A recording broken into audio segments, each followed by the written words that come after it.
আমাদের অনেকেরই এই ইখলাস জিনিসটার খুব অভাব। এটা নাই,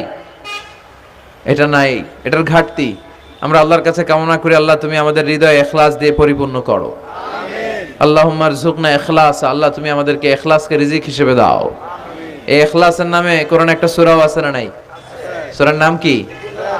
কুল হুয়াল্লাহু আল্লাহুস লাম ইয়ালিদ ওয়া লাম ইয়াকুল লাহু। এখানে আল্লাহ তাওহীদের কথা বলেছেন, ইখলাসের কথা বলেছেন। এজন্য আমরা যেন ইখলাসের সাথে শুনি, ইখলাসের সাথে আমল করি। আল্লাহ তুমি তৌফিক দাও। আমিন। বিশ্বনবী কিয়ামতের ছোট আলামতের ব্যাপারে যা যা বললেন সেগুলো যদি আমরা ধারাবাহিকভাবে শুনতে চাই, তাহলে প্রথমেই যে আলামতটার কথা বলতে হবে সেটা হচ্ছে বিআসাতু রাসূলিল্লাহি সাল্লাল্লাহু আলাইহি ওয়াসাল্লাম। বিশ্বনবীর এই পৃথিবীতে, এই ধরাতে আগমনটাই হচ্ছে কিয়ামতের সর্বপ্রথম আলামত। সুবহানাল্লাহ কইতে পারলেন না? বিশ্বনবীর আগমন পৃথিবীতে হয়েছে কি হয় নাই? কথা বলেন। বিশ্বনবী যে আসছেন আবার চলে গেছেন, বিশ্বনবীর এই আগমনটা হয়ে গিয়েছে পৃথিবীতে কয় বছর চলে গেল? হ্যাঁ, প্রায় 1400-1500 বছর চলে গেল, এখনো কিয়ামত হয় নাই। সুবহানাল্লাহ পড়েন।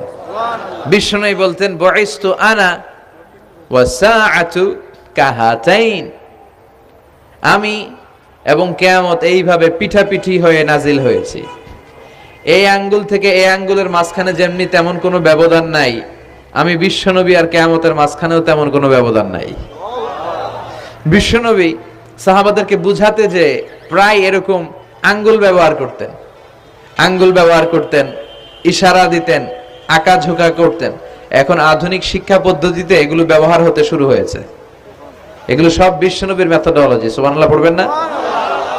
বিশ্বনবী আবার আরেক জায়গায় বলেছিলেন আনা ওয়া কাফিলুল ইয়াতীমি কাহাতাইন, আমার আঙ্গুলের দিকে দেখতেছেন? হ্যাঁ, আনা ওয়া কাফিলুল ইয়াতীমি কাহাতাইন, আমি আর ইয়াতীমের রক্ষণাবেক্ষণকারী জান্নাতে এরকম কাছাকাছি থাকবো। এই দুই আঙ্গুল যেমনি কাছাকাছি, আমি আর ইয়াতীমের রক্ষণাবেক্ষণকারী এরকম জান্নাতে থাকবো কাছাকাছি। আমরা এখন রক্ষণাবেক্ষণ করব কি? ইয়াতীমের সম্পদ লুণ্ঠনের ক্ষেত্রে আমরা এক নাম্বার। চিল্লা এখন ঠিক কিনা? ইয়াতীমের মাথায় হাত বুলিয়ে দিলে আল্লাহ খুশি হয়ে যায়। ইয়াতীমদেরকে ভালোবাসলে আল্লাহ তারে ভালোবাসে।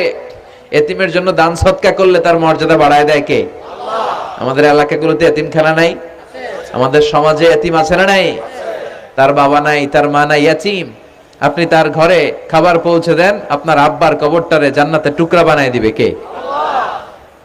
ইয়াতীম মিসকিনদেরকে সহায়তা করবেন, দান সদকা ওইখানে করবেন। ওইদিকে টাকা না দিয়ে মাজারে যে টাকা দেয় এরকম লোক আছে না নাই? মাজারে টাকা দেওয়া যাবে অপ্রয়োজনে? মাজারে কেন টাকা দিবেন? ওখানে একজন লোক শুয়ে আছে, পড়ে আছে, উনার টাকা লাগবে? টাকা লাগবে আমগো জীবিত যারা আছে আমাদের। কথা কন। গরিব, দুস্থ, সুবিধা বঞ্চিত মানুষ যারা আছে তাদের টাকা লাগবে। এজন্য মাজারে যে মানত করা যাবে? মানত করতে হবে একজনের নামে। চিৎকার করে বলেন চিনি কে? অনেকে দেখবেন মাজারে যে মোমবাতি দিয়ে আসে, আগরবাতি দিয়ে আসে, হ্যাঁ, কাপড় দিয়ে আসে, ছাগল দিয়ে আসে, মুরগি দিয়ে আসে, গরু দিয়ে আসে। আছে না নাই? আলহামদুলিল্লাহ নারায়ণগঞ্জে এগুলা নাই। হ্যাঁ হ্যাঁ আছে। আহা, আল্লাহ তুমি বুঝার তৌফিক দাও। দেখবেন মাজারে আবার মশারিও দিয়ে রাখে। আছে না নাই? যিনি শুয়ে আছে ওনার কি মশায় কামড়ায়? তো উনি যদি মশার কামড় থেকে নিজের বাঁচাইতে না পারে, উনি আমগরে বাঁচাবে কি? কথা বলেন। আবার দেখবেন অনেক ড্রাইভার অনেক মাজারের পাশ দিয়ে যখন যায় সে গাড়ি স্লো করে ফেলে। ড্রাইভারকে জিজ্ঞেস করেন যে তুমি স্লো করলা কেন? সে বলে এখানে বাবার মাজার, বাবা অনেক গরম। গাড়ি উল্টায়া দিবার পারে। কি করতে পারে? আচ্ছা, গাড়ি উল্টালে কি হয়? দুর্ঘটনা হয়, মানুষ মারা যায়। যারা মানুষ মারে এরা কি বাবা নাকি ডাকাত? তো এ কেমন আল্লাহর ওলি? সে মানুষ মেরে ফেলে। আপনি একটু আকল খাটালে আপনি বুঝতে পারবেন যে এগুলোর সাথে ইসলামের কোনো সম্পর্ক নাই। ইসলাম শিখায় চাইতে হবে একজনের কাছে। ইদা সাআলতা ফাসআলিল্লাহ, ফরিয়াদ করবা তো কার কাছে করব? চাইতে হবে কার কাছে? ছেলে চান কে দিবে? মেয়ে চান কে দিবে? ছেলে মেয়ে দুইটা চান কে দিবে? ব্যবসায় সফল হতে চান কে দিবে? জান্নাতি হতে চান কে দিবে? আল্লাহ ছাড়া কেউ কিছু দিতে পারে? বিশ্বনবী মুহাম্মদ রাসূলুল্লাহ সাল্লাল্লাহু আলাইহি সাল্লাম কি আমাদের কিছু দিতে পারে না? এজন্য ওনার কবরে যেও চাওয়া যায় না, ওনারে সালাম দেওয়া যায়। ওখানে যে বিশ্বনবীকে সালাতু সালাম পাঠানো যায়, কিন্তু বিশ্বনবীরে বলা যায় না ইয়া রাসূলুল্লাহ আমার একটা মেয়ে দেন, আমার একটা ছেলে দেন, ইয়া রাসূলুল্লাহ আমার নির্বাচনে পাশ করাইয়া দেন। এখন নির্বাচন আসছে নতুন না, প্রায় দেখি অ্যানাউন্সমেন্ট চলতেছে কাউন্সিলর নির্বাচন। তো বিশ্বনবীর কবরের সামনে দাঁড়িয়েও চাওয়া যায় না।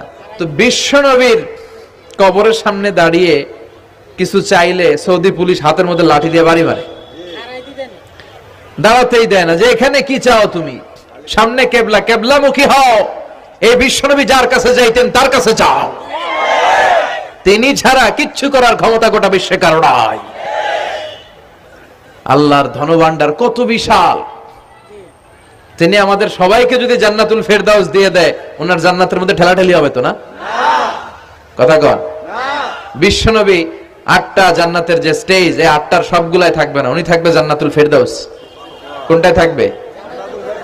তাহলে আমরা থাকবো কই? ইনশাআল্লাহ করবেন না? নবী থাকবে একটাই, আমরা আরেকটাই। এটা সম্ভব? অন্য কোন জান্নাত দিয়ে আমাদের বুঝ দেওয়া যাবে?